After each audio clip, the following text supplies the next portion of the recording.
Okay, so we're recording now. So I'm in the southwest of Scotland right now, which is where this Wild Goose Festival is taking place, and the geese have, thankfully, they've turned up, so that's quite helpful. We've got visitors here from all over the world. If you want to say where you're from in the chat line, that would be absolutely great, just to see where everybody's from. And I happen to notice names coming in from all over the UK, from Ireland, from Norway, from Iceland, the Netherlands, Belgium, USA, Canada, and Australia. So it really is an international crowd that we've got today. And to our Swedish friends, there's two Swedish speakers here on the program. Hej, jag heter Lisanne. Välkommen och god morgon, god förmiddag. Det var trevligt att träffas. That was probably horrific pronunciation, but so that you know what I was actually saying. Hi, my name is Lisanne. Welcome and good morning. Nice to meet you. This event has been organized by me, Lisanne Henderson. I'm a senior lecturer in the School of Interdisciplinary Studies at the University of Glasgow's campus in Dumfries. In some ways, today's event is a continuation of the conference that I ran last year called Scotland in the Arctic. And this year it was inspired by my participation with the Wild Goose Festival. And I'd like to thank my fellow members of the steering committee for the fun that we've had, really, in putting together this festival, especially the Stove Network, the WWT Kerlaveric, and about 12,000 Barnacle Geese as well, who have started to arrive here in Scotland from Svalbard. This event is also shared with the Orkney Storytelling Festival, which will begin later this month, which, so my thanks are going out to Tom Muir and his gang in Orkney for making that happen. So just a couple of general housekeeping messages.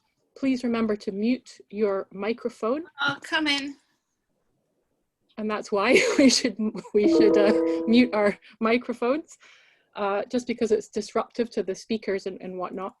You can consider, this is optional, you can consider turning your video off as well, because that would help with, if you're having any interference issues, try turning off your video and it might help. I also need to remind you, as I did already, that this event is being recorded, and it will be made available later on the Stoves network on their website and on YouTube. Normally at conferences, I'd be telling you where the emergency exits are and where to find the toilets, but I trust you'll be able to find all that out for yourself. That is one of the advantages, clearly, of having an online event. And if you have any questions, I would ask, this is a continuously running program. Just remember to turn off your microphones, folks. If you have any questions, please put them in the chat box and we will address your questions at the end. We'll have about 15 or 20 minutes or so at the end for questions. Could you turn off your microphone, please? There's a lot of interference. So there are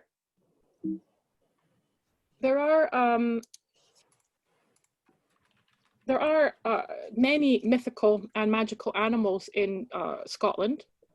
Probably the most famous is the Loch Ness Monster, which I'm sure everybody's heard of, first recorded in the 6th century when St. Columba allegedly confronted the beast in the River Ness, driving it away into the loch, where apparently it still lives and people still see it. And yet Scotland's official national animal has its origins in the classical world. The unicorn.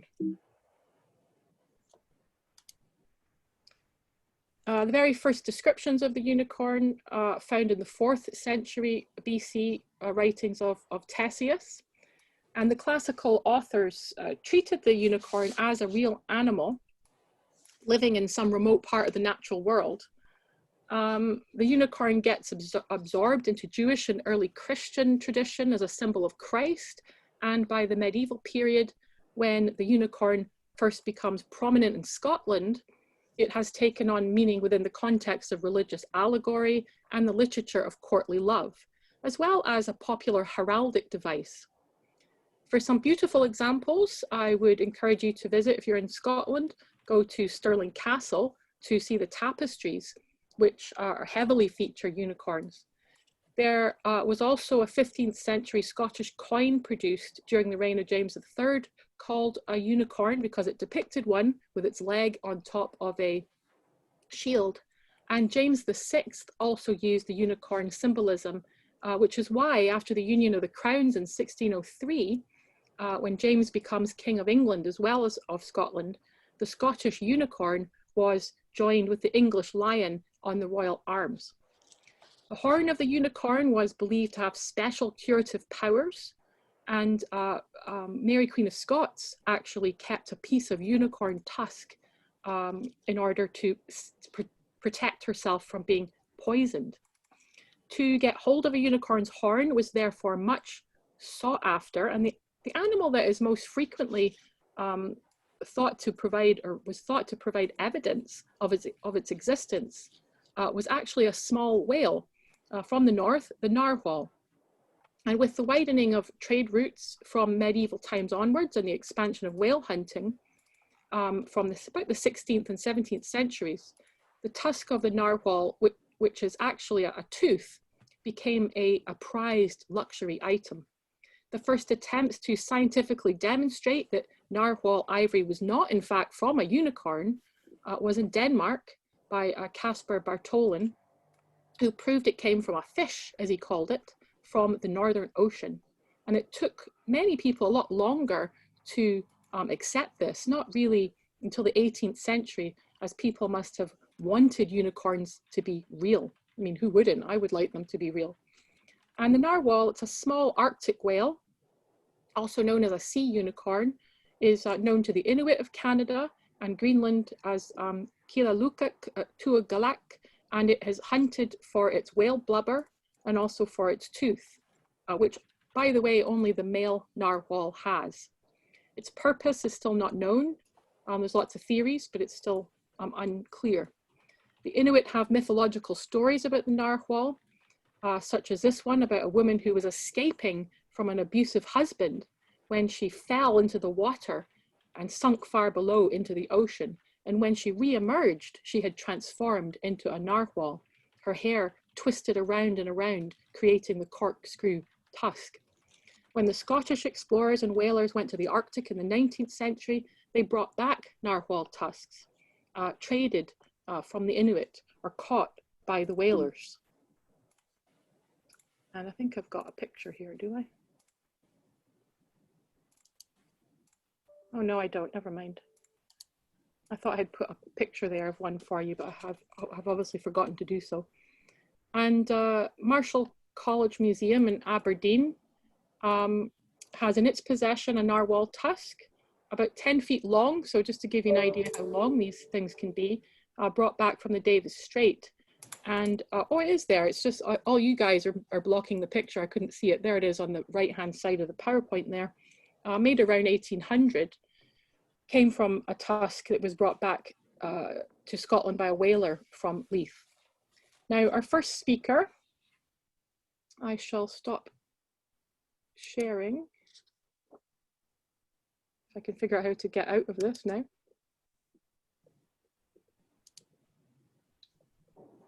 Have I stopped sharing yet? I think so. You're still sharing, Lisanne. Am I still sharing? How Yeah, you hit end share, third from the left on the bottom. Third from the left. Is that it now? Have I stopped sharing now? No, you're still sharing. Yeah. Okay, how do I get out of this? Well, I'm getting this share. I'm not getting how to get out of share. Is there a bar at the top? Yeah. There should be a bar at the top of the screen you're sharing. There is something share, but I can't see it. Oh yeah, here we go. Stop share. It was hidden underneath something. Right, that should be it now, I think. Yes, that's it now. Okay, sorry folks, I'm not used to you're not used to Zoom in this way. So our first speaker is Paula Williams. She's a curator at the National Library of Scotland, and she's going to take us further into the depths of the ocean in search of animals, both real and imagined, on historical maps. So welcome, Paula. Hi, good morning, everybody. I'm speaking. Have you got my screen? Yep. Yep, fab. Most important bit. I'm speaking to you this morning from the middle of the central belt of Scotland on a very wet morning. So some days it's quite nice not to have to travel to conference. And it's lovely to see so many people joining us today.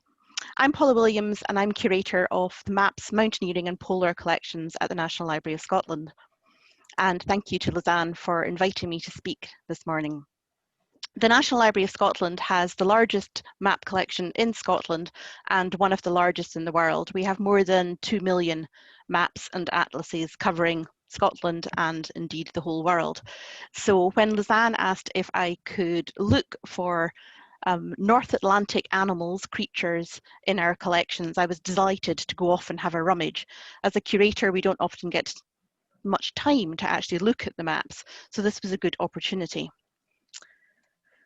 I think when we think about animals of any sort, most of us who enjoy going out searching for animals are familiar with field guides, and you're probably quite aware of these kinds of distribution maps that show you where different animals are found. In this case, we're looking at the Atlantic cod, and you can see the different regions that it's known to be in and some that are certain and not certain. And even today, it can be quite difficult to pin down the exact distribution of an individual creature's range, and particularly as those ranges are changing. But what happens if we look back in time? Here we are back in 1539, almost 500 years ago, with this rather fantastic Carta Marina done by Olaus Magnus. He was a Swedish diplomat based in Rome, and he put together this map from existing maps of the region from Ptolemy's Geographia, which was compiled from a list of latitudes and longitudes of individual places, his own observations, and the stories that he'd heard from sailors, probably on his journeys down to Rome. And you can see that some of the creatures are quite, well, I hesitate to use the word realistic, but nearly realistic. And then you can see that the influence of the oral tradition towards the top right, underneath one of the rum lines, you can see the little men inside the whale, giant sea serpents crushing ships, and generally very scary, very large animals come to us through the oral tradition. You can see a few more in a little bit of detail here.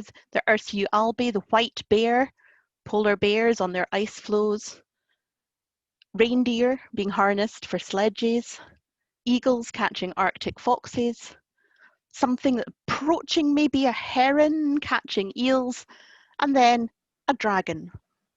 And I love this mixture between reality and mythical beasts, where actual observation translates into oral tradition and storytelling.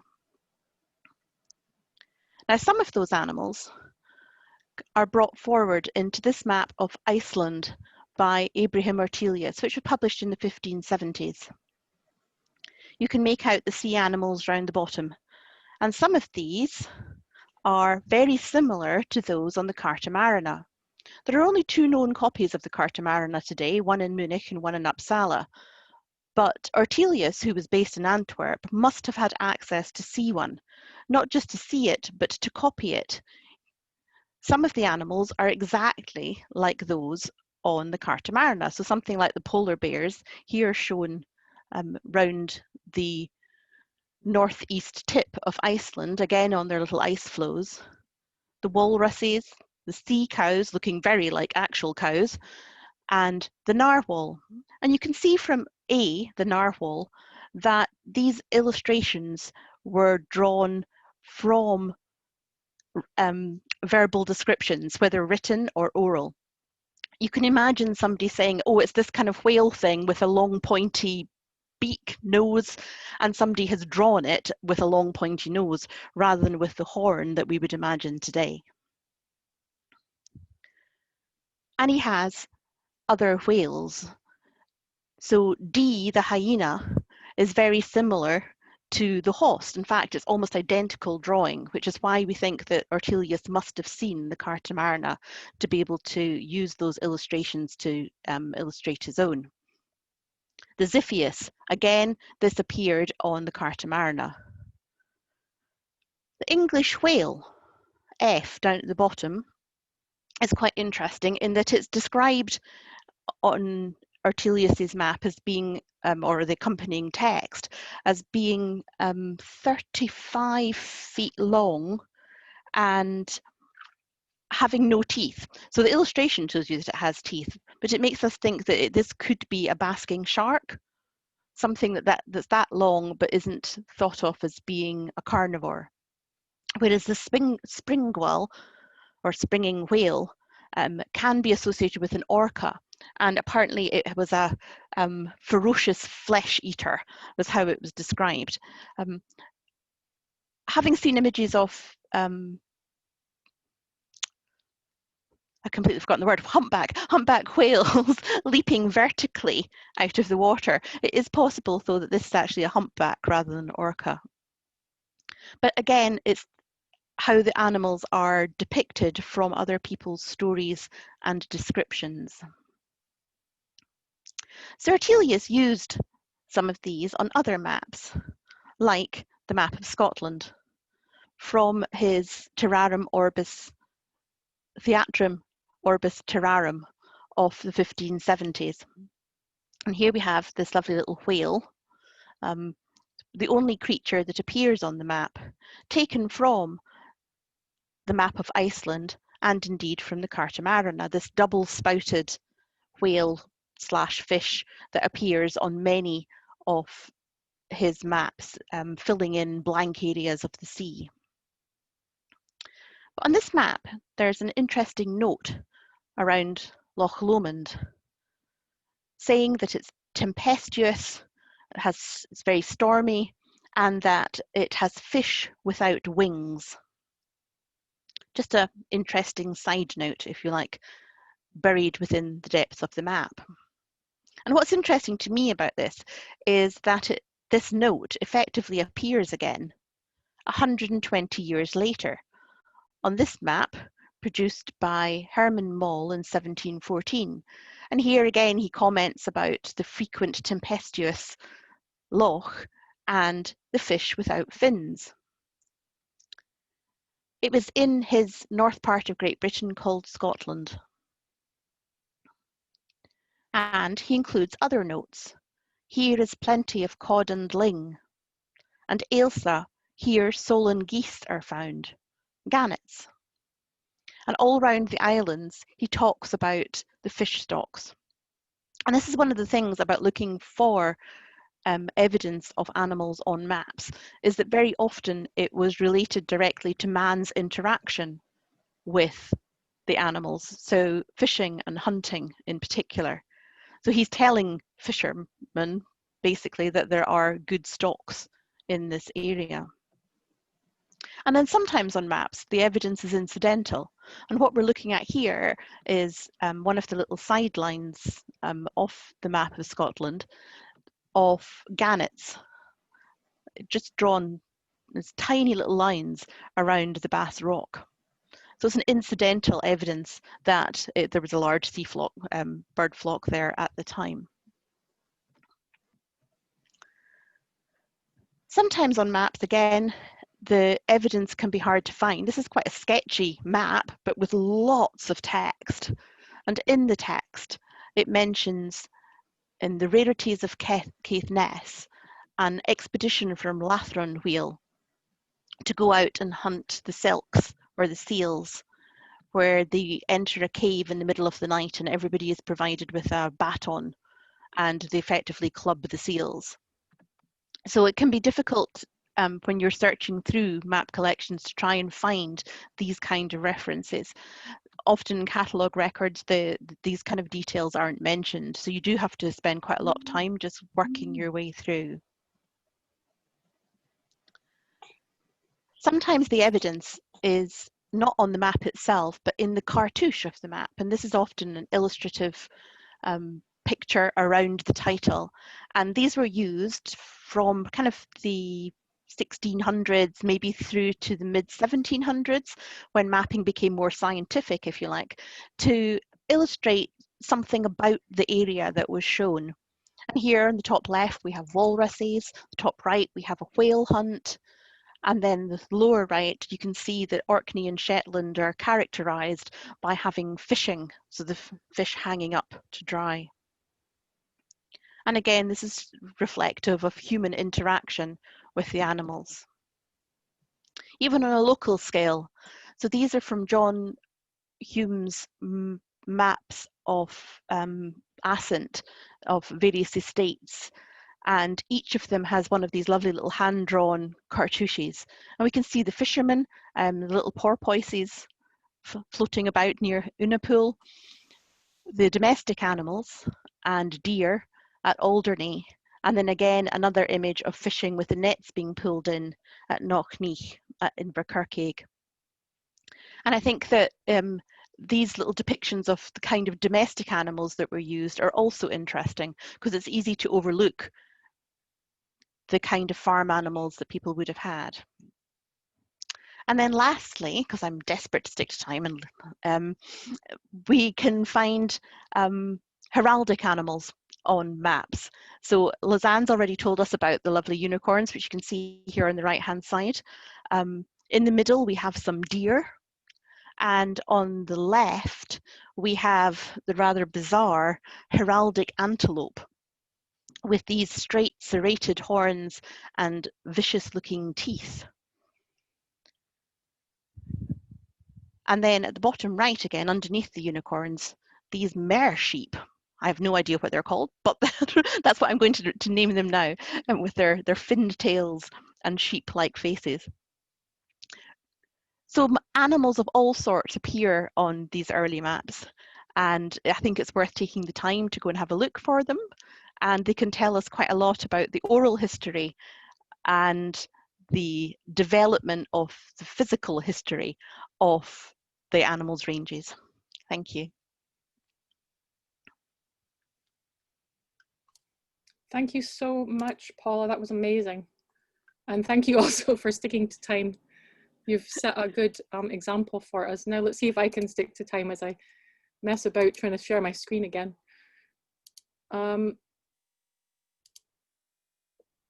So you should be seeing my screen, hopefully, on seals. So seals are pinnipeds. They are which essentially translates as finned feet. Pinnipedia are described as carnivorous aquatic mammals comprising the seals, sea lions, and walrus. So seals are, simply put, marine carnivores. The pinnipeds are different from other marine mammals such as the cetaceans, the whales, the dolphins, and the porpoise, in that they do not exist solely in the water, but they come ashore for breeding purposes. They give birth and also just to rest. There are only two species of seal that occur in Scotland, the grey seal and the common seal.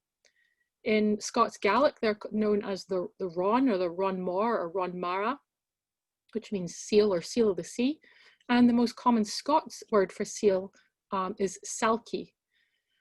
The word is now more commonly associated with seals that can shapeshift into human form. And curiously, in Scotland at least, it is only the grey seals who have this shape-shifting ability. The Inuit of Canada and Greenland have many stories about seals, such as the orphaned boy whose grandmother threw him into the sea and he became a seal pup, who then lures some hunters who had mistreated him far away from shore. They're caught in a storm and they're all drowned. In Greenland, Angut is a helpful spirit who looks like a seal and helps the fishermen to catch fish. And in the Faroes, there's a story of a young man from the island of Kalsoy who comes across a group of selkies, who are known as the Kopakonen in the Faroes, on a beach. And he instantly falls in love with one of them and steals her seal skin. He marries a selkie woman and they have children. But one day she discovers her lost skin and she returns to the sea. Identical stories to this one are told in Scotland and in Ireland as well. And in the Northern Isles of Scotland, Orkney and Shetland, they tell another story in the form of a ballad about a woman who has fallen for a male selkie, had a baby with him, and the selkie comes back to take the child away from her. But like so many ballads, it does not have a particularly happy ending. And I'm going to attempt to sing you the ballad now. Bet you weren't expecting a free concert as well. So.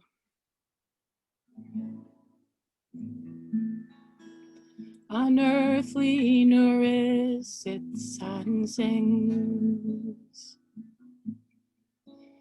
and she sings by Lily Wain. Little can I, my bairnie's father,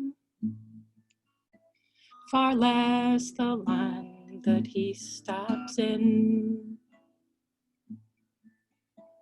Then ane arose at her bed fit,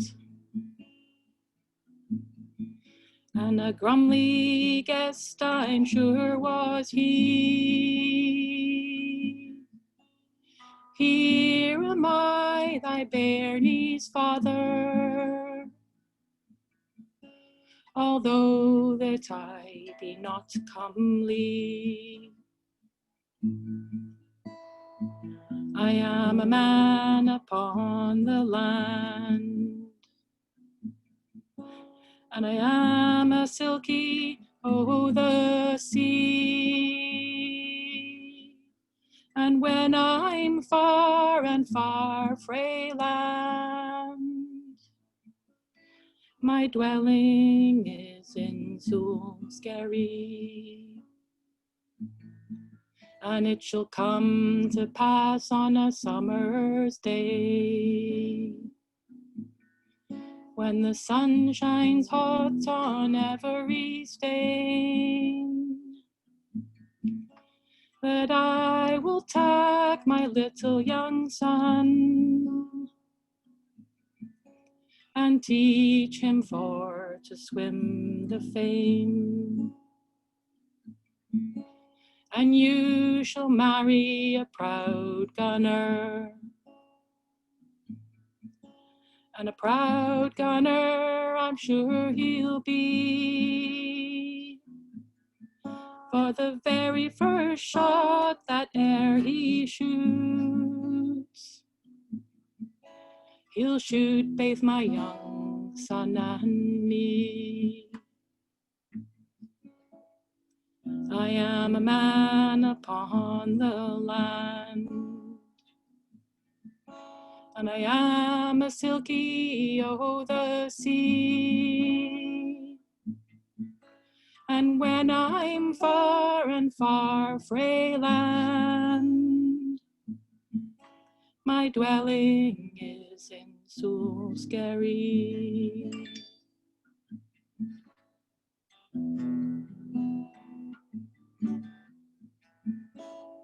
Thank you very much. Now, this is the part when the crowd goes wild, right? Okay, so now next up we have, I'd like to introduce you to a good friend of mine by the name of Tommy Kusala of the Institute of Language and Folklore in Uppsala in Sweden. We first met on a very cold and dark January day. And I mean cold and dark. It was about -40 and 24 hours of darkness at a conference in Longyearbyen in Svalbard. And last time I saw him was last year in Germany at the Witchcraft and Animals conference that we both attended, where he was talking about milk stealing hares. This morning he was teaching me about ghost pigs in Swedish folklore, and today he's going to be speaking not about ghost pigs or hares, but about bears. So over to you, Tommy. Thank you so much. Thank you for having me on this wonderful workshop. And thank you both, Paula and Lisanne, for your wonderful papers so far. All right. In 2019, a folk horror movie called Midsummer was released and caused some controversy. The film is set in Hårga in Hälsingland in Sweden, but filmed in Hungary. Well, never mind the plot of the film. It has very little to do with Swedish folklore anyway. However, there is one scene that I ought to mention, and I'm sorry if I spoil anything here. And that is when one person is trapped inside a bear costume. The person is at this point in the movie at his absolute weakest, unable to defend himself. If you have seen this movie, then you will know what scene I am talking about. I do find this interesting though, as a twist on a mythological role that the bear had in the North. I would try to explain how the bear was interpreted symbolically in northern Scandinavia and to a degree in Finland. In this paper on the bear, you will learn how the animal was linked to both a bear costume and how it was associated with strength and courage, not with weakness nor immobility. The bear is native to northern Scandinavia and Finland is the brown bear. It was and still is the most powerful and dangerous animal native here. It is the largest predator, and a male can weigh up to 250 kilograms. It can actually be a bit larger. This is from an old book, and I saw just 2 years ago, I saw a stuffed brown bear that was maybe 20 kilos bigger or something. Obviously, this animal has left some traces and impressions on those who encountered and hunted bears throughout history. The bear is a symbol of strength, courage, and ferocity. In modern times, it is also a symbol for friendship, kindness, or serves as a symbol for simple minds, someone that is easily fooled. The animal is an omnivorous creature. It eats roots, nuts, honey, berries, birds, egg, and vegetation. The bear also hunts for fish and both small and large game. Before human beings settled and became farmers and started building their own homes, bears competed with man for shelter in caves. Another similarity between man and bear comes from when the bear stands on its hind legs like a man, usually when it's threatened and becomes aggressive. There are instances when a brown bear has attacked and killed human beings, but it is not very common. Relations between man and bear in the Nordic countries are old. Most believe that the bear arrived in the north around 10,000 years ago. Among the numerous petroglyphs in Sweden and to a degree in Norway, some depict the bear, probably as game for human hunters. And most of these petroglyphs are around 3,000 years old and dates back to the Bronze Age. And some of them are even older, as can be as old as 9,000 years. And if we move on to the Old Norse religion, there is one quite common phenomenon mentioned several times in the sources. It is the ability of some people to change from human to animal shape. The same motif is also mentioned in relation to gods and giants of both sexes. You find animal symbolism in myths, legends, sagas, poems, craft and art, as well as some evidence for the use of animal masks of men in animal guises. For example, bear skins have been found in graves as something on which the dead could be laid on or wrapped around them. And interesting note is that some female women have also been buried together with lynx skins. There are also traces of bear claws in some graves from the Wendel Age in Norway and Sweden. That is the period that predates the Viking Age. We can even find some fascinating traces in the onomastic material. For example, the name Bjarnhöfti, meaning bear head, is attested in runic inscriptions dating back to the Viking Age, for example, around here in Uppsala. Other names appear in Old Norse texts recorded in medieval manuscripts, names such as Bjarnhedin, bearskin, or Bjarngrimr, bear mask. Nevertheless, before we start looking at Old Norse material that can be used for arguing that bears were regarded as sacred animals in the Old Norse religion, we need to sort out some words and concepts attached to those words. A central concept when it comes to shape-shifting in the North, both in Old Norse religion and also in the younger folklore account, is hamr, an Old Icelandic word that can be used for an animal skin or for non-human shape, but someone with special powers that is transformed into an animal. A man that has supernatural gifts might be called hamrammer, meaning shape strong. And the verb hammask means falling into an animal rage.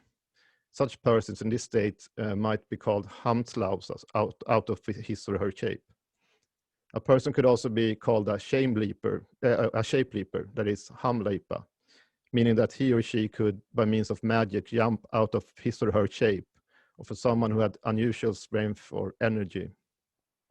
Another word was the plural hamfarir, meaning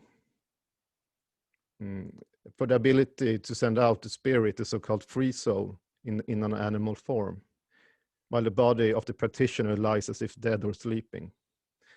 This is associated with, for example, the god Odin in Old Norse religion, who is said to be able to do this. This kind of shape-shifting phenomenon is described in many different ways in the sources. Now, I would say anyone that is a fan of Tolkien and The Hobbit will recognize this motif of sending out the free spirit in animal shape for when the when Beorn joins the Battle of the Five Armies. Tolkien did not invent this. He was inspired by a hero known from an Icelandic saga, which relates how the hero Bödvar Bjarki shifted shape and appeared in his last battle as a bear, while his body was sleeping in the hall of King Hrolf. The episode is mentioned in Hrolf's saga Kraka in chapter 50 to 51, and I will quote a small portion of it. Hjörvard and his men saw a great bear advancing in front of King Hrolf's troop, and it was always beside the king. It killed more men with its paw than 5 of the king's champions could. Blows and missiles bounced off it, as it used its weight to crush both men and horses in Hjörvard's army. And with its teeth, it tore everything in reach, so that an intense fear spread throughout the ranks of King Hjörvard's army. End of quote. Bödvar's father in this saga was called Björn, and this actually means bear. He was also described as a shapeshifter in a more physical sense of the term. During the night, he was the lover of Bödvar's mother, Bera, which actually means she-bear.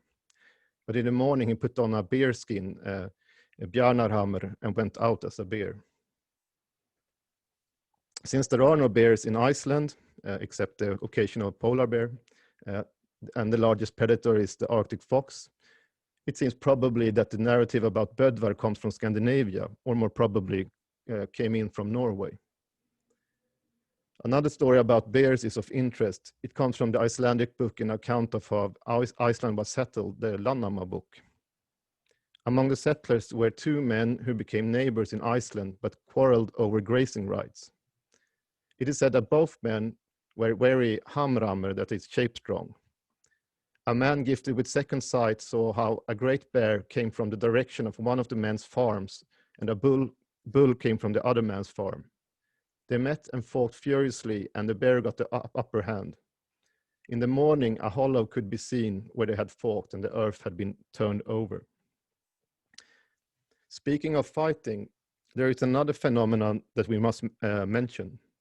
Probably the best well-known word for battle frenzy and for certain types of warriors that has ever come out of the north. Yes, I am speaking about the berserker, and to go berserk, or actually hamask. Let us start with the word itself.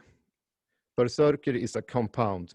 The second part is easy. It means a shirt of sorts, while the first element is debated. It can mean either a bear or something bare. Although most scholars agree that it ought to denote the animal. Therefore, the word berserker probably means bear shirts. The most reasonable interpretation of this is that these warriors were clad in bear skins. Symbolically, this means that when the bear takes control over the warrior during his battle trance, his human side is distanced from his violent actions. And this dehumanization results in freedom from human feelings. The warrior is no longer human. He becomes a ferocious bear and is interpreted as such symbolically. Similar notions exist of wolves and likely of boars in Germanic religion. Many scholars argue that the bears could have played a specific role in two religious contexts that sometimes could come together, one referring to human-bear sexual relations and genealogy, and one which is related to the warrior bands or groups called berserker. Oops. There are many reasons for linking the berserker with the god Odin. They are mentioned as his elite warriors in the sources, and Odin himself is perceived as a shapeshifter who sometimes seems to appear as a bear. For example, in Saxo Grammaticus, in its famous medieval text Gesta Danorum, a chronicle of the Danish people, he recounts a narrative about Odin disguised as a charioteer with the name Bruni, that means the brown one, another word for bear, who kills a king. Perhaps Odin actually appears as in bear shape in this narrative. Odin has also many names, by-names referring to his bear features and characteristics. For example, in the word bjarki, meaning little bear, or björn, meaning bear, or rjorter, the word ryota is used for the sound of the bear. We have it in Swedish as well, like as ryta. Other words are jolfur, meaning horse, wolf, that is bear. And also in the Eddic poem Sigdrifermal, there is also mention of runes carved on bear's paws that are related to Odin. I would argue that there is also another god that also fits well with the bear, and that is the god Thor, a goddess that is frequently described as a lone fighter who both wrestled and uses brute force to defeat his enemies. Actually, there is an interesting episode described by Snorri Sturluson in his introduction to his prose Edda, worth mentioning. He describes a young Thor that is proving his enormous strength by lifting 12 bear skins from the ground at once. Some scholars have argued that this might be a glimpse from an older initiation ritual. Actually, in the sagas, there are some instances where the hero has to encounter a bear as proof of his manhood. And this can go from a real bear to one arranged in a certain way as part of a larger ceremony. As bears are, as I said earlier, non-existent on Iceland, the stories probably originated in oral form in Scandinavia. In some of the narratives, the wearing of bear skins and bear clothes are even mentioned. In some of the stories, the company of men, sometimes berserkers as well, is specified as 12 in number. And what is even more fascinating is that the leader is sometimes called Björn, that is bear. Well, the number 12 and the symbolic link to Thor lifting 12 bear skins is certainly interesting. We might also recall that the hero Beowulf from the Anglo-Saxon poem with his name has also been linked to Thor. What is even more fascinating is that Beowulf is most likely a name meaning bee-wolf, that is bear. We have lingered long enough on animal or bear symbolism in Old Norse religion, although much more could have been said, for example, on the concept of the fylgja, a guardian spirit that could appear in the form of a bear, or on the motif of the bear sun. But we need to move on to take a leap that would transport us somewhere between 600 to 1,000 years forward in time. I have to look at the time here. Okay. I will start this with a brief mention of bears in Sami tradition. We know that the bear was a praised animal honored by special names and ceremonies. For example, the scholar Hilda Roderick Ellis Davison says, the word saivo, used of slain bear, is the same as that used for spirits of men who have died, and at the bear fest it may be noted that the hunter who had killed the bear put on the head and skin of the dead animal. End of quote. In ancient Finland, the bear was worshipped more than any other animal. In Finland, there are many archaeological findings that tell us about the existence of an ancient bear cult. This is very well recorded, and there are a lot of studies on the Finnish and the Sami bear cult and bear feasts. There was even a custom of drinking the blood of the bear in order to obtain its strength and courage. The later is not only known among the Sami, but has also been recorded for other people in northern Scandinavia. We must also recognize that the people lived side by side and to a degree under similar conditions for hundreds of years, and they ended up influencing each other. There are always people who speak several languages, and both trade and intermarriage did happen. Among the Swedes living in northern Sweden, there are a lot of folklore associated with the bear. We will look at some motifs that are of some interest and that can be traced back to what I said earlier about Old Norse religion. The most dangerous kind of bears in folk tradition were known as slagbjörnar, or killer bears, bears that kill cattle and in some cases even human beings. In some cases, these bears were believed to be human beings who had been transformed and appeared in the shape of a bear. That person was a hambjörn, that is a hammer bear. Remember what I said about the Old Norse. In the western and northwestern parts of Sweden, the notion of people transforming into animal predators lingered until at least the early 1900s. This notion can, in fact, as I told you earlier, be traced back to Old Norse traditions. The cause for the transformation was explained differently by different tradition bearers. But a common reason was that the person was cursed, or that he or she could do it by their own will, usually with the help of a magical object, typically a belt. The later was more common for animal transformation into a bear. For the transformation to take place, the person who wanted to become a bear should crawl through the belt 3 times, usually counterclockwise. And the first time it was said that the head would transform, the second time the half of the body, and the third time the rest of the body. When he or she wanted to become a person again, he or she should crawl back through the belt again with the feet first. In some folk legends and narratives of the Norse, a hunter discovers something when he has shot a bear and is flaying its skin.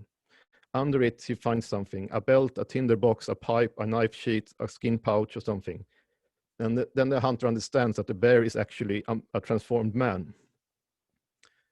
In many folklore accounts, one reason for people transforming into bears is described as a result of the person's rapacity.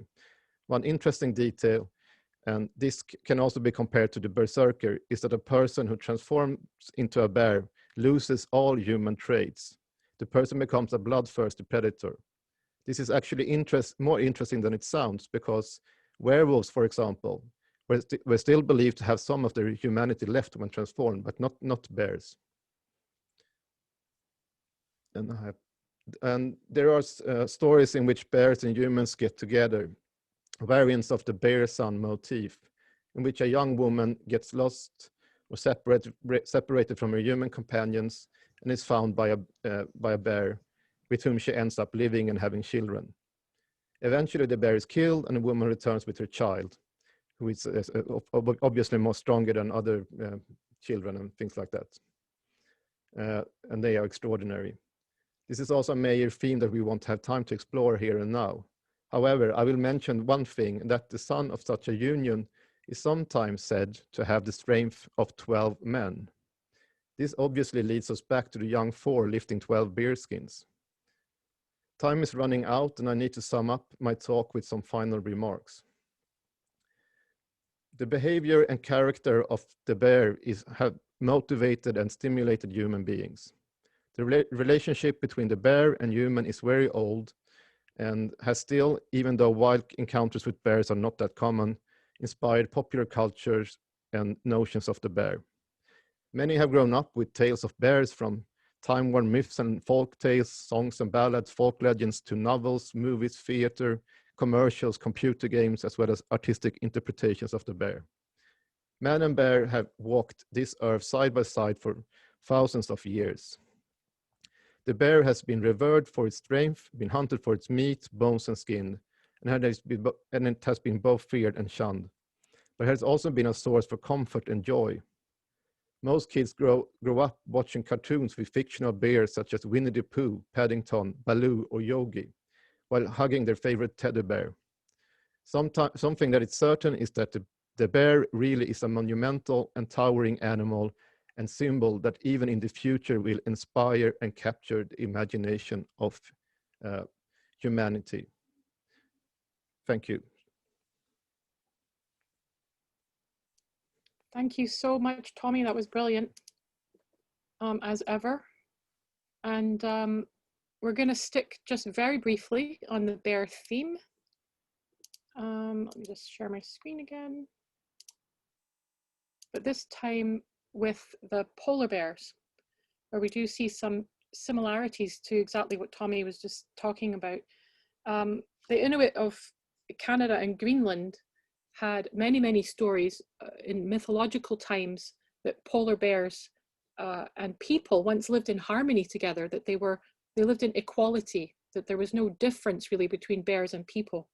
The people could understand the bears and the bears could understand the people. There was even intermarriage between bears and people. Now you can get comfortable in your seats. I'm going to tell you a story, an Inuit legend, about a family who moved to a new place and they discovered something unusual about their new neighbors. And like most Greenlandic stories, it has a really dark side to it as well. Long ago, there was a husband and wife. They had only one small child. The husband built an igloo for his family near another house that was much bigger. He and his wife did not know anything about their neighbors who lived in the big house. The neighbors looked like regular people. They dressed like regular people.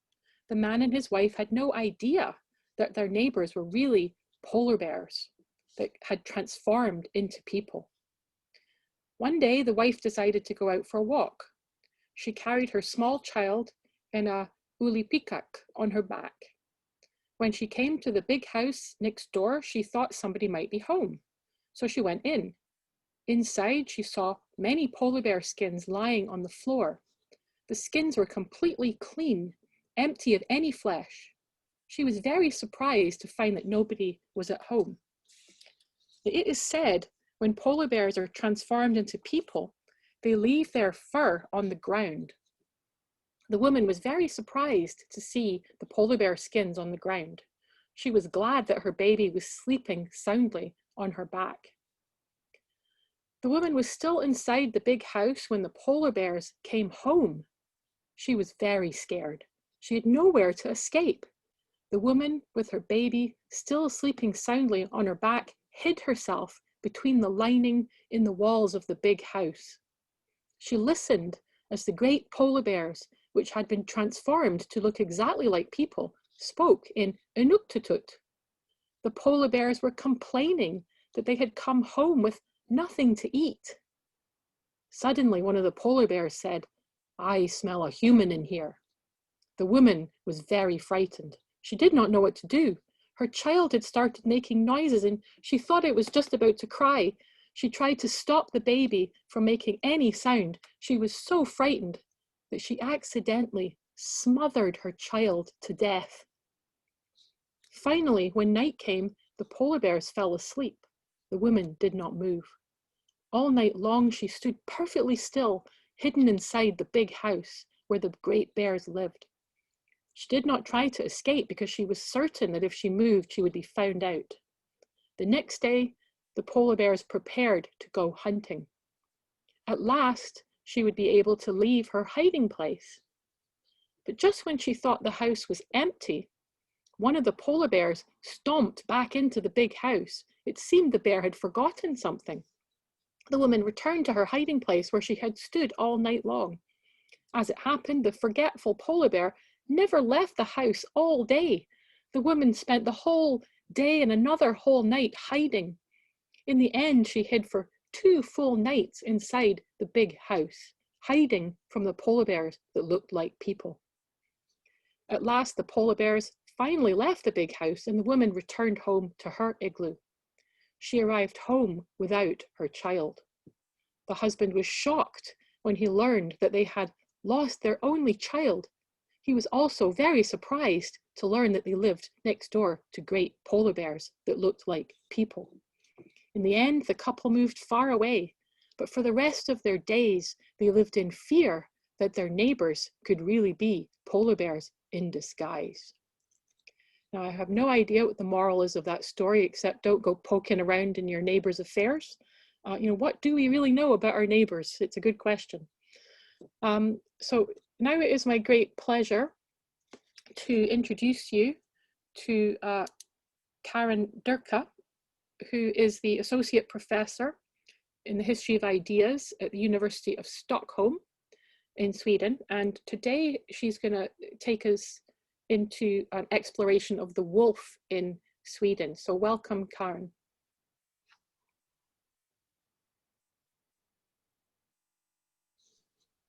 Thank you so much, and thank you for inviting me to this wonderful event.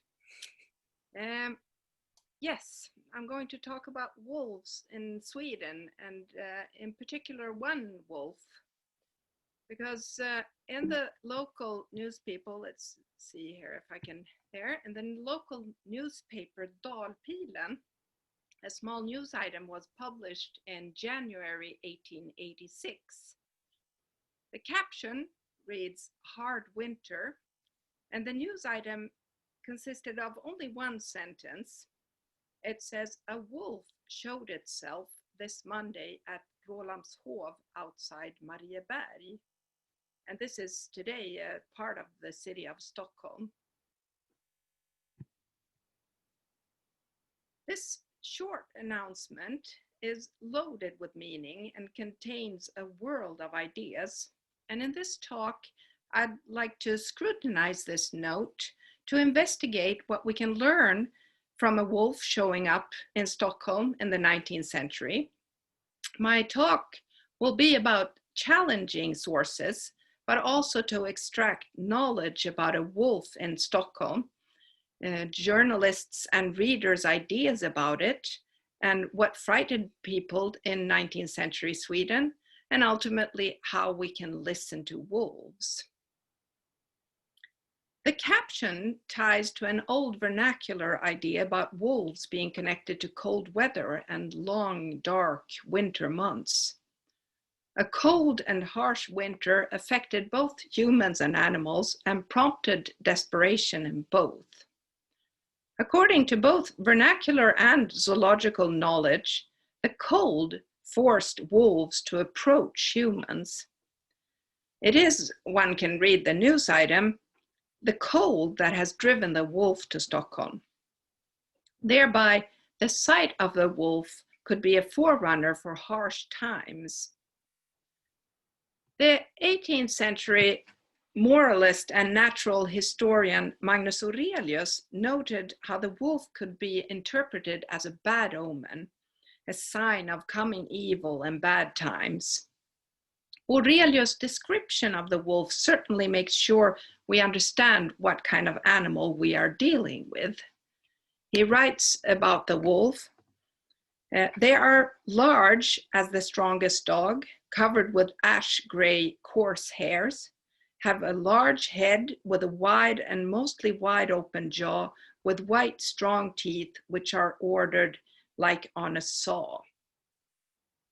For the moralist Aurelius, the wolf represented the border between civilization and wilderness, between human and animal. About the habits of the wolf, he tells us that they are greedy, voracious, and attack domestic and wild animals whenever presented with the opportunity, and they hardly even spare humans when they are troubled by hunger and cold, he says. The wolf, according to Aurelius, is a warning about the evil within man, a warning about how humans can degenerate if they aren't careful.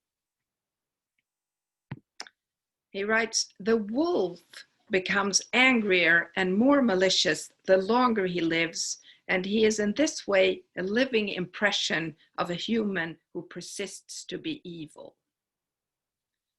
The wolf thus seems to represent an inhumaneness which is worse than the predators. This is the kind of fear which underpins the mention of the wolf in the newspaper. Cold weather and harsh winter conditions transformed the wolf into a threat against both human and animal. That the wolf had been seen close to Stockholm suggested it was desperate enough to approach the large city.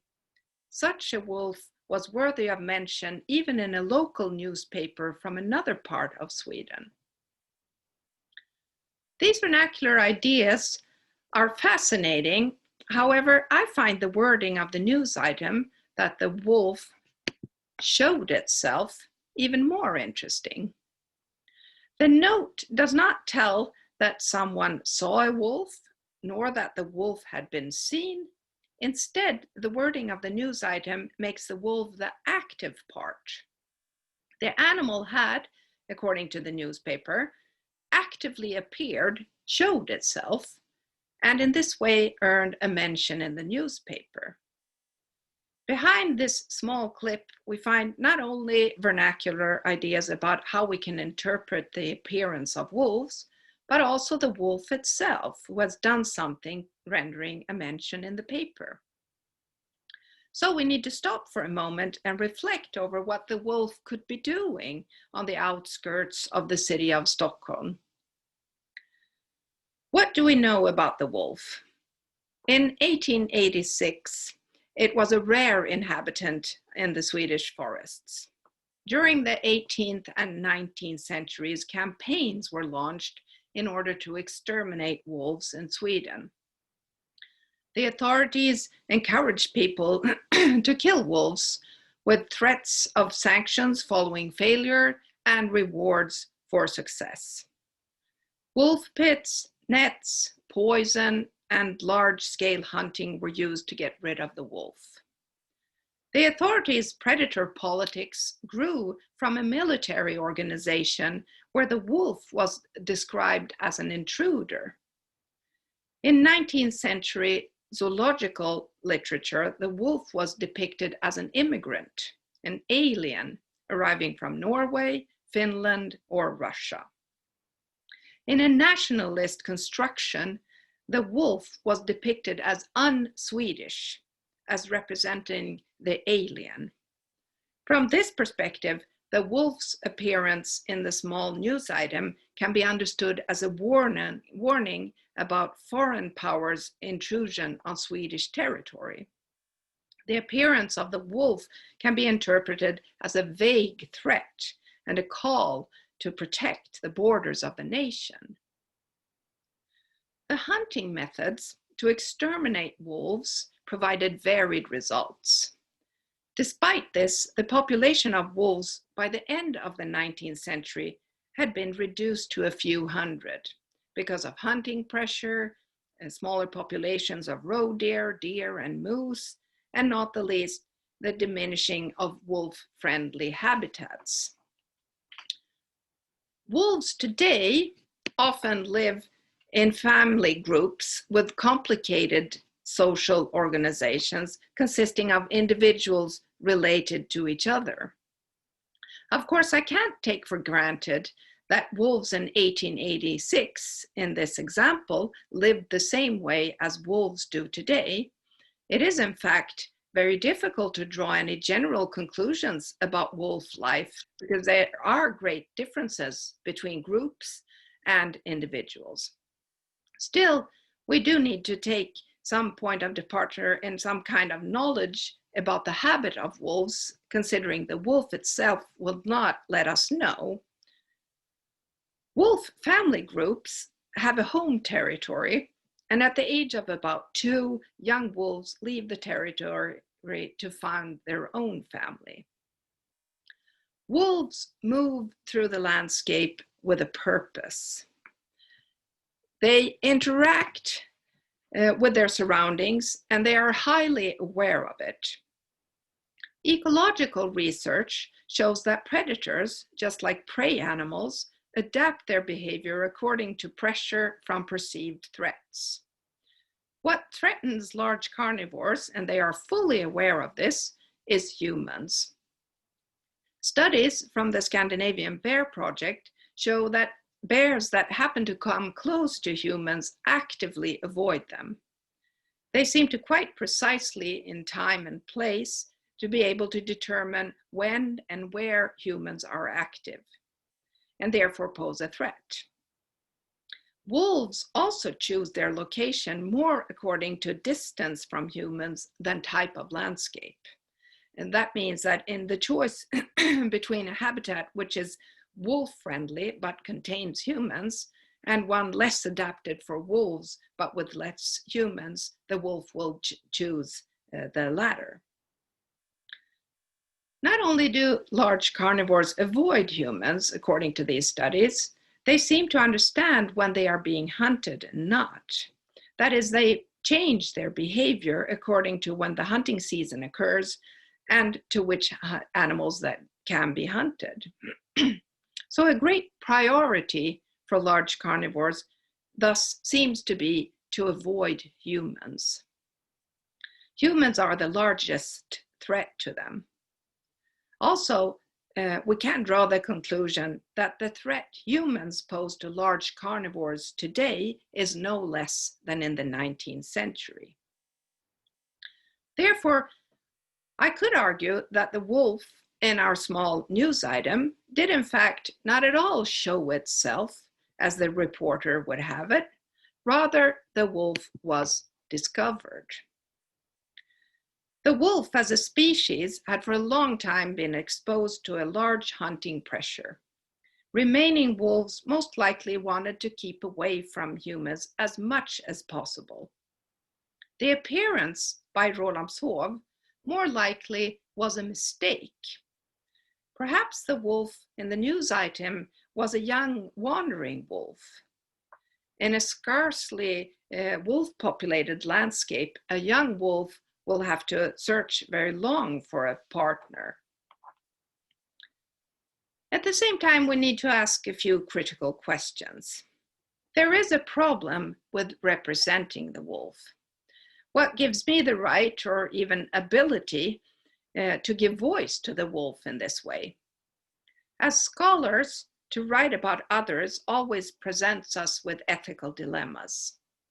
As a historian of ideas, I regularly ascribe feelings, intentions, and such to others. I do it with support from an academic and scholarly method, which is supposed to safeguard the ethical position, make the statements true, or at least likely. Problems occur when the ones I ascribe things to cannot oppose. However, in this, the wolf is no different from, for example, an 18th century shepherdess, or for that matter, the observer who spotted the wolf in Rålambshov in 1886. I need to be especially careful and critical when I dare to read unarticulated intentions into the sources. In the news item example, the active appearance of the wolf can be interpreted as a constructed danger. The wolf in the newspaper was configured as a threat, even though wolves were in fact quite rare in Sweden at the time. Towards the end of the 19th century, notes about in newspapers about the sighting of wolves became so common in Sweden that they appeared to outnumber the actual wolves in the forest. The word wolf story at the end of the 19th century became a synonym for exaggeration and made up stories with weak credibility. The news item about the wolf therefore writes itself into a given logic of the press. Perhaps there never was a wolf in Rålambshov. At least in this example, it's not the perspective of the wolf that the newspaper wants to reveal. In fact, throughout Western history, stories that do not venture from an anthropocentric perspective have been very rare. Therefore, I draw the conclusion that the wolf itself is secondary to the author of the news item. To access the perspective of the wolf, I need to consult other research as well as a theoretical perspective. And in this example, ecological research provides information for the interpretation. So, from this small news item from Dalpilen in 1886, I have now extracted different frameworks for interpretation, and the results differ according to which context I choose. I can choose to interpret the wolf from the perspective of the newspaper against a background of vernacular ideas and thoughts about 19th century readers in Sweden and what they want to read about. I can read the story about the conditions for wolves in Sweden and how their movements have shaped history. I can understand the note from a more philosophical standpoint and ask what human-wolf interactions can tell me about the living conditions for both humans and animals in a larger scale. In these readings of the small news item from Dalpilen, there are thus several possible interpretations to be made. One departures from the idea that the wolf showed itself and posed a threat, a warning about its own wickedness, foreign power, or the coming of bad times. Another interpretation sees the wolf as a representation of human evil. The news item in this context warns us about our own wickedness. We should be beware of acting inhumanely. It may turn us into wolves. A third interpretation takes its point of departure from the perspective of the wolf. It lets the wolf itself enrich the story. And according to this perspective, it's the human in this example who poses a threat, not the wolf.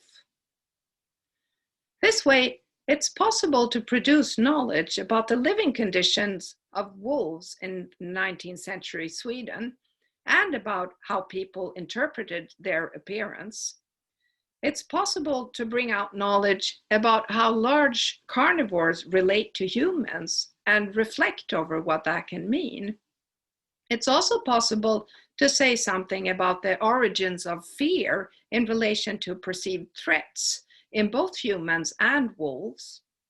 And not the least, it's possible to approach a larger truth about how wrong we are to only listen to our own voices.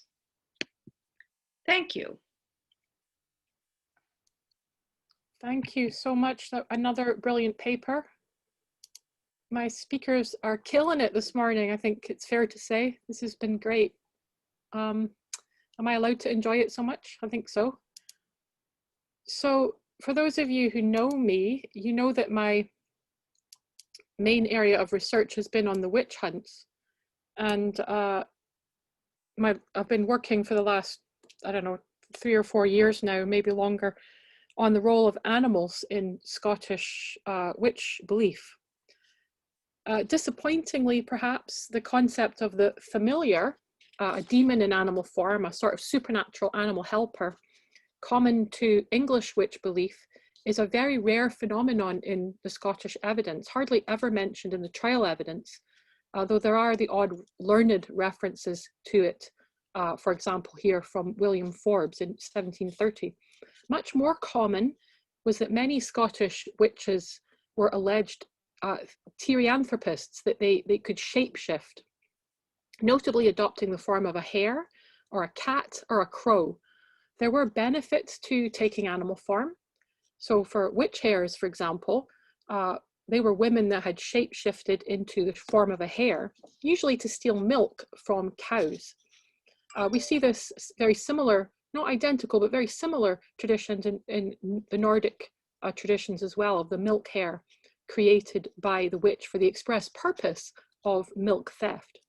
Some of the earliest Scottish references to the milk stealing witch hare are found in the Aberdeenshire witch trials in 1597.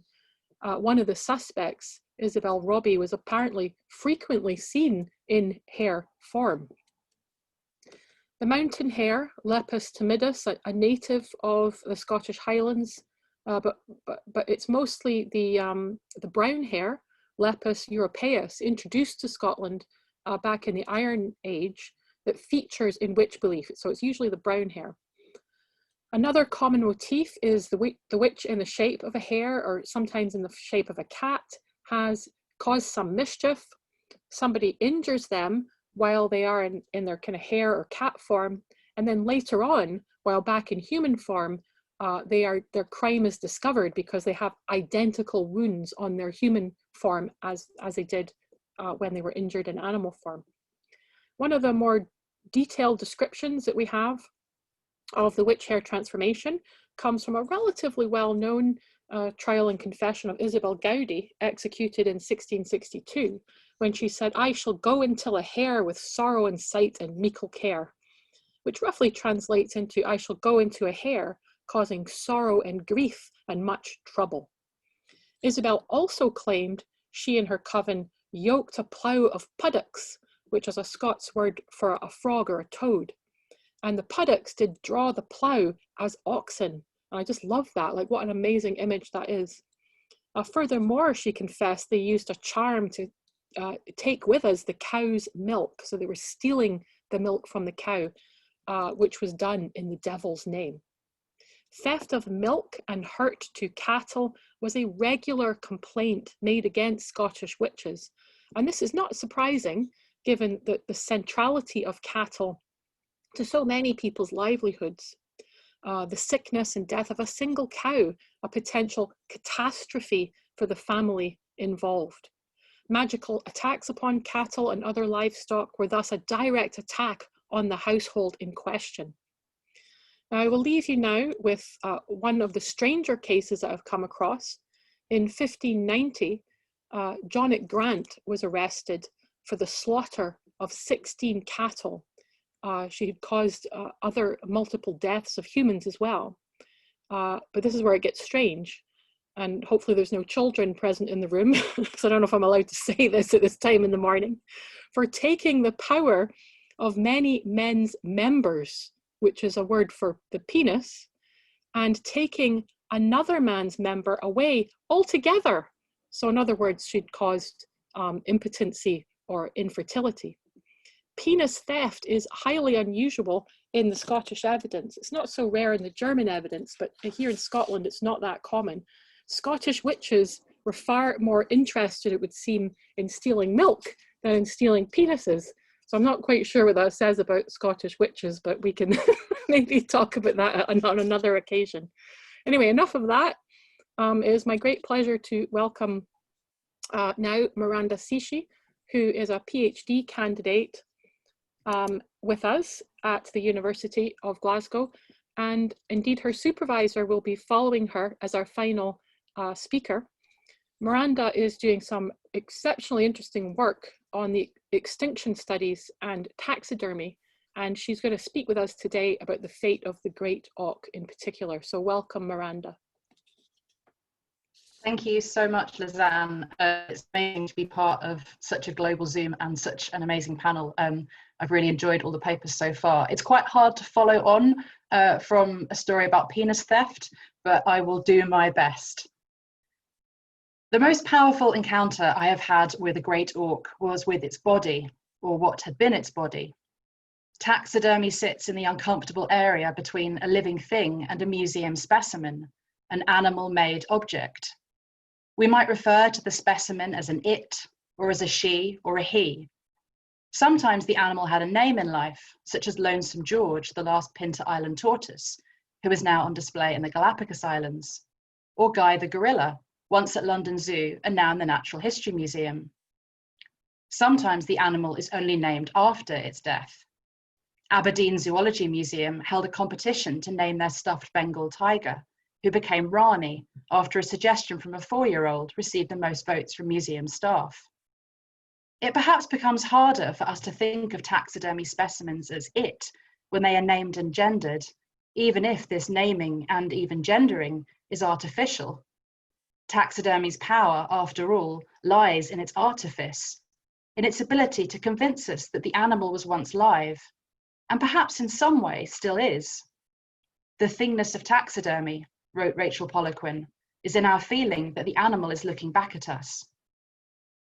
I'm interested in how our relationship with taxidermy changes when the animal is extinct. I have stared into the glass eyes of a taxidermy great auk, this one on the slide here, and known that I will never see one alive, and I will not see many dead either. The bird sits in a cabinet at Kelvingrove Museum in Glasgow. There were once millions of great auks on the planet. Now there are just 78 taxidermy specimens and fewer than 70 eggs, from which young great auks will never hatch. The great auk was a tall, flightless seabird. Although it perhaps most resembles a penguin, its closest living relative is the razorbill. Before the 16th century, it bred in huge colonies, ranging from Norway over to Newfoundland, and was found in the waters and islands around Greenland, Iceland, Scandinavia, Great Britain, and Ireland. Bones from the Pleistocene era have been found as far south as southern Italy and the Mediterranean. It weighed over 5 kilograms, and its wings, as you can see here, were short and narrow, held at the side of the body, adapted for swimming rather than flying. Its heavy bill was patterned with grooves, and in adulthood it had black feathers on its back and wings, white feathers on its breast, and a distinctive large white spot between the eye and beak. Although they lived by fishing and were fantastic swimmers, great auks had to come inland to breed. Like many birds that have become extinct in the last few hundred years, the great auk's vulnerability lay in its flightlessness and on its reliance on a few small islands during the breeding season. And like many of those other extinct birds, its key vulnerability was the appeal it held for humans. Humans had always used great auks as a resource. The first settlers in Iceland ate the bird's meat, and they were easy prey for the medieval inhabitants. As well as being eaten, great auks were skinned for their feathers, which were used to stuff covers, pillows, and mattresses, used as fish bait, and also burned. Their oily bodies made good fuel. Their largest colony was on Funk Island, once known as the Isle of Birds or Penguin Island, off the coast of Newfoundland. Europeans began making frequent voyages to Newfoundland from the 16th century onwards, drawn by the rich cod fishery. In the 1700s, it was common for crews of men to spend an entire summer on Funk Island for the purpose of killing the birds for their feathers. Some were not even killed. A sailor reported at the time that if you come for their feathers, you do not give yourself the trouble of killing them, but lay hold of one and pluck the best of the feathers. You then turn the poor penguin adrift, with his skin half naked and torn off, to perish at his leisure. This excessive hunting meant that within a couple of centuries, the 100,000 great auks once found on Funk Island had been reduced to nothing. By this point, their breeding range was limited just to a few other islands, the main being Geirfuglaska, and I apologise for my pronunciation there, which translates as Great Auk Rock in Iceland. Geirfuglaska was submerged during a volcanic eruption in 1830, leaving the last of that great auk population on Eldey, a small island off the coast of Reykjavik. When the Eldey colony was discovered in 1835, there were around 50 birds, but museums, recognising the rarity, quickly began taking the birds for their collections. The final pair of great auks was killed on Eldey in 1844 by 3 Icelanders working for a collector. They captured and strangled the birds. One of the men claimed to have found their single egg on a rock, picked it up, and then put it down again on seeing that it was cracked, although speculation is that he dropped it. In researching for this paper, I came across an article by Tim Burkhead in The New Scientist in 1994, which makes the extraordinary claim that the great auk is the only species whose date of extinction is known precisely. He cites the date as 2nd of June 1844, the day when the final pair was supposedly killed. First, we do know the exact extinction date for a few animals. The last passenger pigeon, Martha, died in her cage in Cincinnati Zoo at 1 p.m. on 1st of September 1914, which is about as specific as you can get. Aside from this error, there has also been a great deal of uncertainty around the date that the final great auks were killed. In his book, Who Killed the Great Auk?, Jeremy Gaskell speculates as to whether another trip to Eldey may have taken place in 1844, which accounts for some discrepancy in the number of eggs that were reported. 2 years after the supposed final killing, a curator at York Museum reported being offered a pair of great auks by an Icelandic fisherman. The IUCN, which publishes the Red List of Threatened Species, recognises the last sighting and therefore date of extinction as 1852. So the killing in 1844 might mark the final death, or else it may signify the great auk's functional extinction, and that perhaps only a few non-breeding birds were left. Either way, these last birds disappeared over 150 years ago, at the same time that Darwin was developing his theories of natural selection and evolution. The idea of extinction was relatively new and not fully accepted, disrupting the notion of an omnipotent creator. In 1861, the ornithologist Alfred Newton gave an account of the killing of the last great auks in Iceland, but he was unwilling to explore the implications of a man-made extinction, instead hoping that links could be drawn between the great auk's extinction and mass extinction events such as those that had killed the dinosaurs. He tentatively hoped that a few birds might remain alive, but his real wish was that any of these live birds could be captured and housed naturally in the gardens of the Zoological Society of London, where they could be, quote, immortalised by artists and writers. Newton placed a huge value on art and literature, reasoning that the alternative to have the skins and eggs only was insubstantial, for, quote, our science demands that we shall transmit to posterity a less perishable inheritance. Newton was unaware of several things. First, scientific advances have meant that the taxidermy mounts and skins we have left of the great auk are less perishable now. Temperature and moisture control in storerooms means these once vulnerable specimens can now be preserved for longer. They continue to tell us things about both the great auk and its extinction. Last year, a scientific paper examined whether excessive hunting from the 16th century onwards was specifically responsible for the great auk's demise, or whether the birds were already at risk from other factors. The paper's conclusion that intensive hunting was responsible was reached by analysing mitochondrial genome sequences from the bones of 41 different great auks. I'm no scientist, and so I don't really know how this works, but I was fascinated on reading the list of the 41 birds whose bones they had used. The youngest specimen had been killed on Eldey in 1844. The oldest had lived and died around 2,850 years ago. What Newton was also unaware of is that the cultural inheritance left by the great auk extends back far further than any drawing that could have been made in the mid-19th century. In 1985, the diver Henri Cosquer discovered an underwater cave near Marseille, 37 meters below sea level, which would have once been inhabited. Among the 20,000-year-old cave drawings found in what became known as the Cosquer Cave were charcoal sketches of 3 great auks, 2 adult males and a female, likely involved in a mating ritual. In a grave dating from 2500 BC on the northwest coast of Newfoundland, a human was found buried with 200 great aukbills that were believed to have formed a ceremonial cape.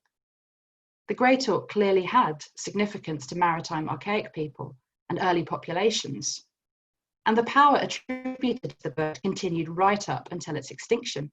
Britain's last great auk was killed on a sea stack off St Kilda in 1840. As the story goes, 3 residents of St Kilda who had never seen the bird before caught it and thought it was a witch. They imprisoned the bird and kept it alive for a few days until a storm arose. Believing that the great auk was causing the storm, they killed it. One of the most complicated things about extinction is that it occurs at different time points. In Britain, the great auk became extinct in 1840. It was likely that it was functionally extinct years before that. Its population had become so small that recovery was unlikely. I'll just go back to that original timeline. The date of global extinction has been given as both 1844 and 1852. But of all these time points, none is more complex than when we try to imagine the eternity of extinction itself. The fact that for the rest of this planet's existence, the great auk will be absent. Extinction is not only the end of a species, but the severing of an evolutionary thread. We will never know what the great auk may have become. But that doesn't mean that the great auk story has ended. The scholar Tom Van Doren writes about the importance of communicating the loss of extinct animals, capturing a full notion of who has died and why they mattered. In his words, such stories breathe new life into the dead, enabling them to haunt our lives. And so I return to Kelvingrove's taxidermy great auk, which continues to haunt me. It's a rare specimen. As I mentioned before, there are only 78 in existence. From 1860 onwards, vast prices were paid for taxidermy great auks and their eggs. The great auk is one of the few flightless birds of the Northern Hemisphere, and it's also the only British bird to have gone extinct. Those wanting a complete collection were willing to pay for it. It's tempting to see the Kelvingrove specimen, like all unnamed taxidermy, as a stand-in for the species as a whole. But this bird was an individual. It's an adult, 62 centimeters tall, and thought to be a male. It was probably collected, and that's the official term as opposed to killed, on Eldey, but its skin was first purchased in Hamburg in 1835. It was sold to a dealer in birds' eggs in Doncaster, and then purchased on behalf of Durham Museum for £7 or £8 in the late 1830s. That is remarkably cheap, given that in 1890 there were reports of great auk taxidermy selling for £400. This bird was restuffed twice, including by the famous London taxidermist Roland Ward, and eventually sold to a private collector in the 1970s, who loaned it to Glasgow Museum. In 1994, the museum purchased it for £30,000. None of this, of course, tells us exactly how this bird lived, whether it fathered young, how and by whom it was killed. But in understanding that a specimen is not just a reference to a species, but also to a single living bird, by looking into its glass eyes, we get closer to acknowledging the enormity of its life, and thus the enormity of extinction. We're fortunate that this great auk is on display. Newcastle's two birds are kept in its storerooms. And this is an issue with extinction taxidermy. Its rarity means it's not always prudent to keep the birds on display, which makes us question, who is taxidermy for? Is it for future generations and technologies to learn more about species and even look to de-extinction? Is it for us? I'd like to think of all of this somehow as being for the great auk itself, the preserved body enabling us to bear witness to its life and death. Alfred Newton wanted the bird to be immortalized by artists while it was still alive. That time has passed. But I'd hope that by continuing to speak about the great auk and by passing on stories of its existence, we can continue to immortalize it. We have 20,000-year-old cave drawings of this bird. Perhaps, to use Newton's term, the least perishable inheritance would be if the great auk continued to haunt us, and if people were still talking about and making artwork on this bird in another 20,000 years. Thank you. Thank you, thank you, thank you, Miranda. You're doing us proud there. Excellent paper. Now I would like to introduce my my colleague and my friend, David Barthwick, who is Miranda's supervisor as it happens. And David is a lecturer in environmental literature with us, and he runs a truly splendid program, postgraduate degree called Environment, Culture and Communication, which I have the joy to teach on with him as well. He'll be our last speaker, and he'll be talking about the Barnacle Goose, perhaps the star of the show, to whom this festival, the Wild Goose Festival, has been dedicated. So welcome, David.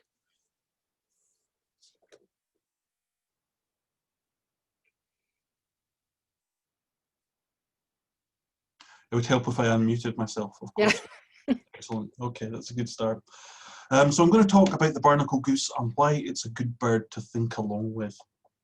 I've been fascinated by the Barnacle Goose for 17 years when I arrived out of the north myself at around the time the geese arrived on the Solway coast. Their charismatic appearance, a yin-yang symbol rendered as a goose, I found to be very pleasing indeed. Their barking calls and movement in groups and families so low over one's head in the avenues of WWT Carlaverick or at Merse Head, or yapping into view on the coastal paths around Rockcliffe, seemed something, for want of a better word, exotic. And so did the landscapes that these birds inhabited, so strange to a person used to raised beaches and high cliffs. Instead, I found salt marsh, Merse, to be so fascinatingly alien.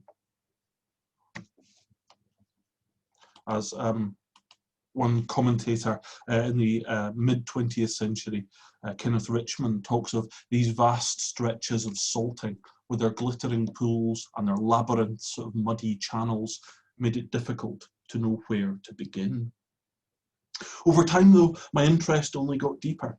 I found the barnacle a bird I could use to think with, as something that connected deeply with my research and my teaching.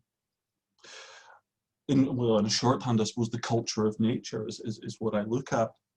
The bird comes with a welter of names and associations, but the one I'd like to begin with is the one local to Dumfries and Galloway, which is the Rude Goose, so called because it arrived at the time of the Rude Mass, the day of the exaltation of the cross, and also the time of a local celebration, the Rude Fair. Traditionally held on the last Wednesday in September, and so liturgical and seasonal time entwine, align with the inward migration of charismatic black and white geese. Here's a connection between a Christian festival, a local secular festival, and the arrival, after 2,000 miles of flight out of the Arctic Circle, like a miracle, a population of small geese that marks seasonal time, the tilting of the northern hemisphere away from the sun, the tilt of the whole earth, stimulating birds to come back exactly here. Who was it standing somewhere in Svalbard who raised their hand in farewell? Who was it that straightened their back from gardening or feeding cattle along the Solway coast that did the same in welcome? These people are neighbours, and although they may know the birds differently, each knows them in the context of where they are standing, exactly here. There are many names for the barnacle goose: the clack, the clake, the clate, the clacus, the clake, the horagoose, the rothermuck, the ruthercock or rutherrock, the tree goose, and in Gaelic, the cathan, the barnacle or brent goose. And this is before we even get to the folklore.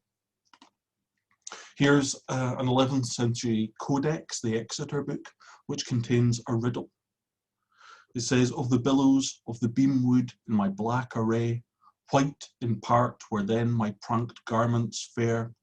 When the lift unheaved me, a living creature, wind from wave upblowing, and as wide, as far, bore me o'er the bath of seals, say what is my name?" The answer to this is Barnacle Goose. For it was believed, for an inordinate period of time, that the barnacle goose was born of barnacles, wet wood storm-tossed by the sea, or even from the keels of ships. Here is a 17th century depiction of this process, where the leg of the barnacle looks like a goose's neck, while the feeding apparatus superficially resemble proto-feathers. Barnacle geese gestate as barnacles. It's usually Welsh Bishop Giraldus Cambrensis who's cited as being the first to write this myth down, but he does so in a very curious way, because he claims to have had first-hand experience of seeing goose born of barnacles rise into flight. He says in his trip to Ireland, "There are in this place many birds which are called bernacae. Nature produces them against nature in the most extraordinary way. They are produced from fir timber tossed along the sea, and are at first like gum. Afterwards, they hang down by their beaks as if they were seaweed attached to the timber, and are surrounded by shells in order to grow more freely. Having thus, in the process of time, been clothed with a strong coat of feathers, they either fall into the water or fly freely into the air." He goes on to say, "I have frequently seen with my own eyes more than 1,000 of these small birds hanging down by the seashore from one piece of timber, enclosed in their shells and already formed. They do not breed and lay eggs like other birds, nor do they hatch any eggs, nor do they seem to build nests in any corner of the earth." But then he goes on to say, "Bishops and religious men in some parts of Ireland do not scruple to dine off these birds at the time of fasting, because they are not flesh or born of flesh." And that final comment might seem to get us right to the heart of why this myth persists for a very long time, long after Cambrensis describes it in text. They're not flesh or born of flesh, and that means they can be eaten during Lent and during fast periods. And so maintaining this astonishing piece of folklore becomes a nice way of dodging religious restrictions on what can be eaten and when. A barnacle goose being born of barnacles upon wet wood is closer to a fish than a wildfowl. And indeed, this dodge, if you like, is spotted quite early on when Pope Innocent III has to intervene in 1215 and issues an edict declaring the barnacle goose a fowl, on the basis, really, that if it looks like a duck and quacks like a duck, then it must be a goose. However, 200 years later, a figure who will later become Pope Pius II visits Scotland, but when he does that, he is looking at a slightly different myth. He's looking not for goose hatching from barnacles, but for a goose-bearing tree. And this is the first Scottish version of the myth, the others mainly being of Irish origin. He doesn't find the goose-bearing tree, though, miracles always being just out of reach. But there's a twist on this goose-bearing tree. And indeed, what's interesting about it is that in the illuminated manuscript of Topographia Hiberniae, which is Giraldus Cambrensis' text, his journey through Ireland, what we find by his description in the manuscript is not geese hatching from wet wood, but rather the goose-bearing tree. So whoever illuminated the manuscript may have known of the two versions of the story. Moreover, they do seem to know what a barney looks like, albeit that they rarely look so pleased in real life as these ones do in the manuscript. There are, of course, skeptics of the myth or the belief over hundreds of years, and one of the most notable is Frederick II of Hohenstaufen, who, well, he's at various points King of Sicily, Germany, Italy, and the Holy Roman Empire from 1220 onwards. But he experiments and conducts inquiries about this legend, as he calls it. We've made prolonged research into the origin and truth of this legend, and even sent special envoys to the north with orders to bring back specimens of those mythical timbers. When we examined them, we did observe shell-like formations clinging to the rotten wood, but these bore no resemblance to any avian body. We therefore doubt the truth of this legend. In our opinion, the superstition arose from the fact that barnacle geese breed in such remote latitudes that men, in ignorance of their real nesting place, invented this explanation. Okay, so, but nevertheless, 300 years later, the goose-bearing tree appears in Gerard's Herbal, with the illustration here and a description similar to the one that we've already received. It's also worth pointing out, however, that the myth doesn't just encompass what we now call barnacle geese, but also Brent geese, which were sometimes used to be known as collared barnacles, and even its Latin name Branta bernacla, Latin a barnacle. So the myth, the belief, is likely to have been attached to both barnacle and Brent geese. Anyway, while the myth of the barnacle, this maritime goose, which is not born of flesh, which is spontaneously generated from barnacles, it might be a convenient dodge of religious restrictions, but it also shows the influence of Aristotelian thinking, that living beings might self-generate from inanimate objects. It was thought that wood spontaneously generated barnacles, and why would the barnacles in turn not generate something else? It was only in 1668 that Italian naturalist Redi, for example, demonstrated that decaying meat does not spontaneously generate maggots, thus disproving Aristotelian assumptions of spontaneous generation. But coming back to barnacle geese, we might also say it's maybe unsurprising that people were willing to believe the myths of birds being born of barnacles or even of goose trees, since understandings of migration were very hard to come by without extensive travel.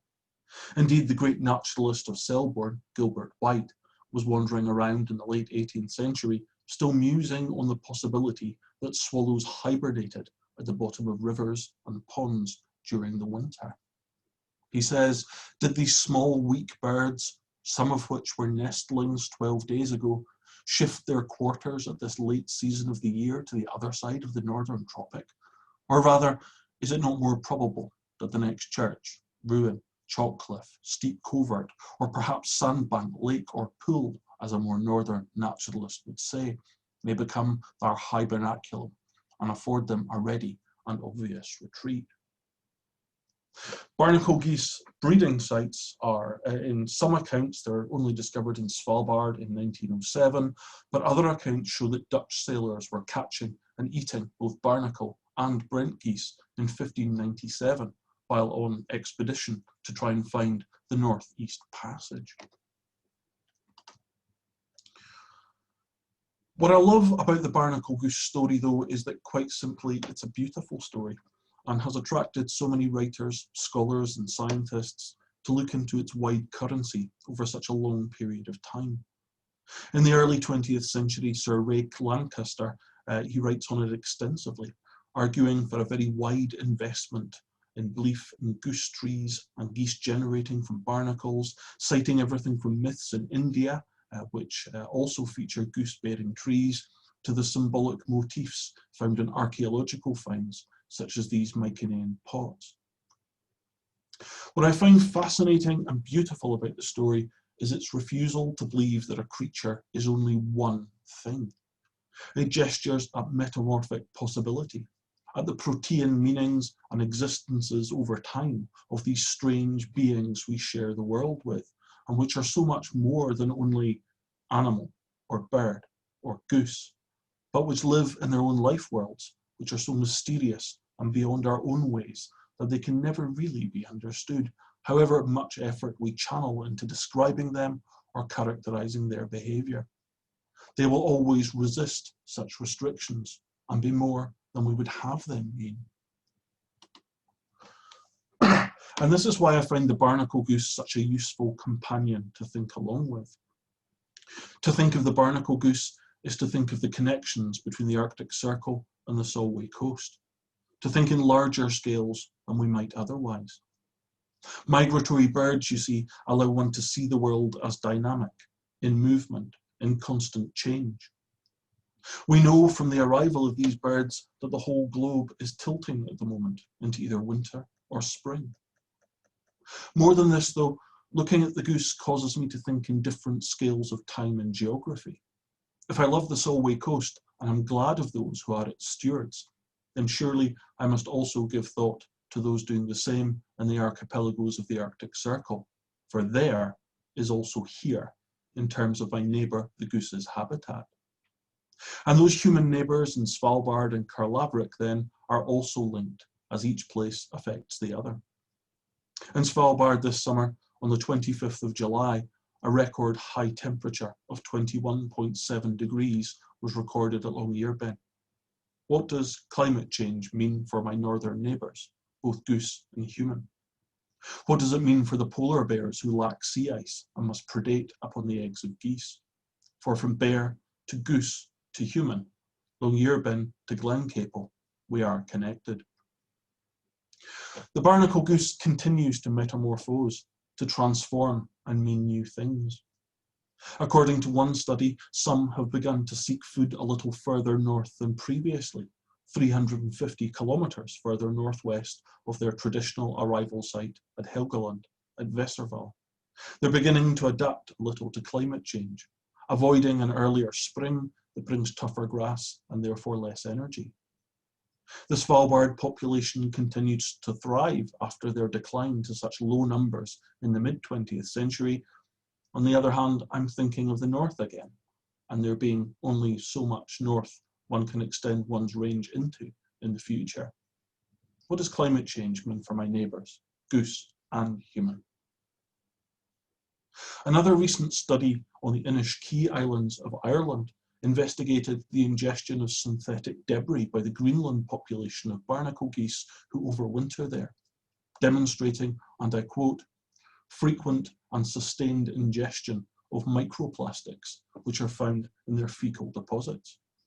While amounts were low, the study concluded that the barnacle goose could be, quote, quote, a potential vector of synthetic debris and other contaminants amongst remote areas of Greenland Iceland and Ireland, if ingested synthetic debris, remains within the gastrointestinal tract for an extended period of time. Birds migrate, taking part of one place with them to another, in this case, potentially microplastics.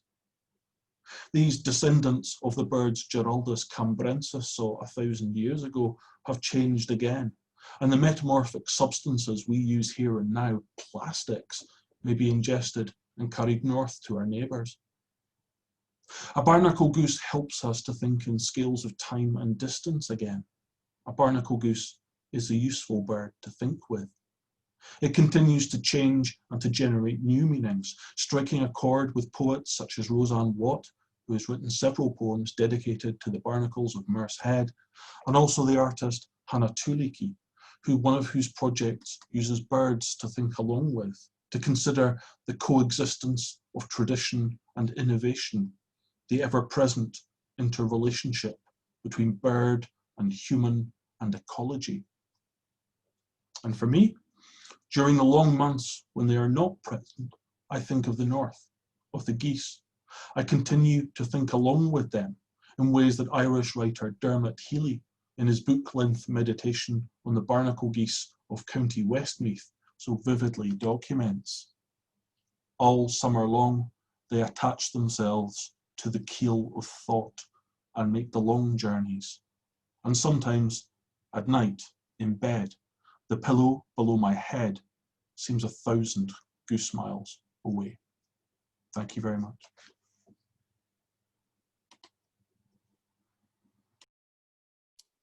Thank you, David. Spot on.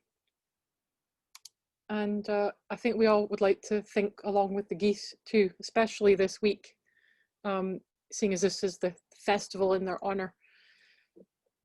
Okay, folks, so that kind of concludes the formal part, if you like, of the presentations.